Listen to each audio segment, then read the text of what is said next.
You're willing to spend the money on good tools, but as soon as they hit the toolbox, Mother Nature takes over and they start growing rust.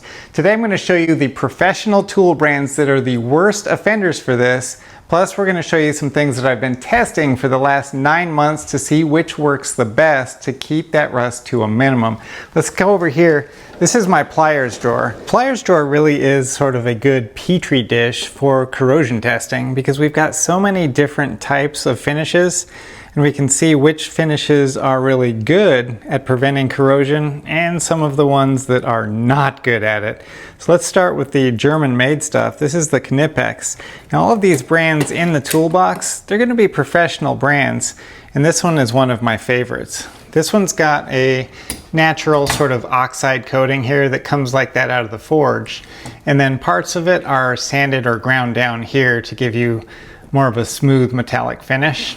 So we'll look at that, and then we'll come back, we'll look at the Klein tools, USA made, same type of finish, sort of that natural oxide layer, and then a sanded smooth layer there. Moving on, we've got a coated one. We've got sort of a bluing on this side, and this looks like it might have a galvanized or a nickel coating or something like that on it. This one's USA made by Lyle. Really like these here. Moving on, we've got some of the smooth finish Knipex. This is almost all sanded smooth. Years old, and it's never been treated with anything, and it looks great. These connector pliers from Lyle, they have your sanded smooth metal here and also sort of a phosphate coating, sort of like an impact socket might have, and that looks really good, but these are brand new.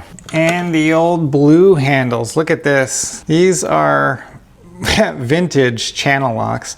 These have been around for a long time, in the toolbox for decades. It's got a pretty smooth sanded finish, bare metal. They look pretty good. And let's go over here. Some of the newest Snap-on pliers. This design they just came out with. Now this one looks like it's in pretty good condition. These are the pair I bought first, the smaller ones. And these I bought a couple months later. So I've only had these for about a year, and look at that. Now Snap-on has sort of a, what is that?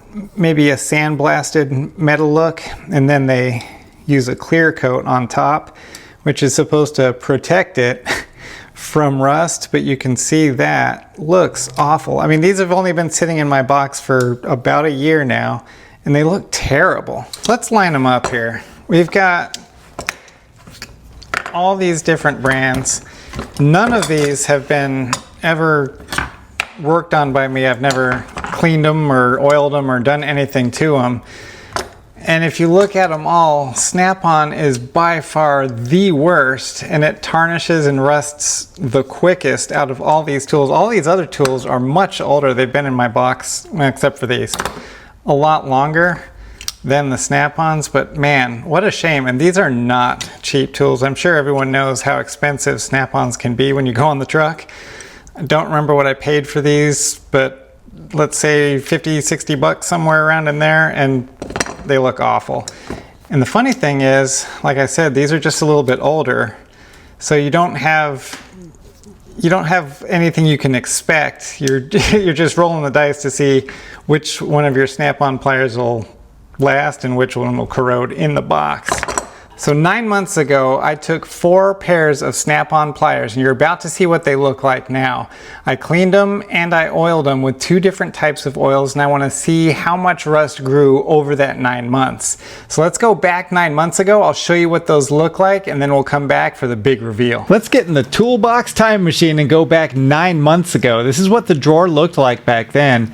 And here's the larger pair of Snap-on slip joint pliers. They've got some rust on there, so we're gonna have to clean that up. These pliers are the smaller cousin to that one, and it's got a little bit of rust, not too bad, but let's go to the long reach side cutters, and there you go. That's got way too much rust on it.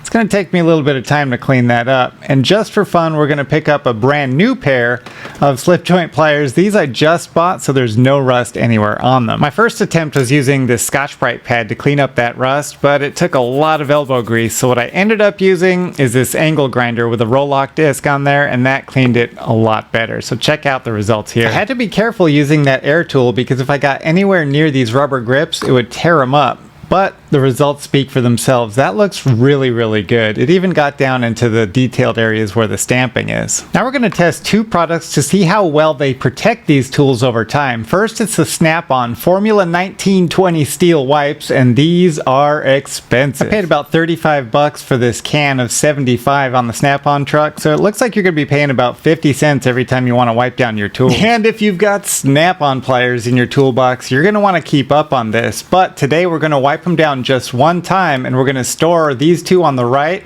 over 9 months. Now the two on the left, we're going to use a lightweight oil that comes in a spray bottle. It's made by Steel Camel, and it's pretty easy to use. I'm just going to spray a little bit on there and wipe off the excess. I'm going to get them back in the drawer and we'll see how they turned out.